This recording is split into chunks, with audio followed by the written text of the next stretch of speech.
After parking at the visitor car park, we were overwhelmed with the helicopter noise.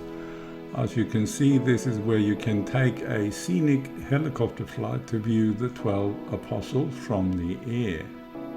From the car park, we then headed to the visitor center out to the main 12 apostle lookout.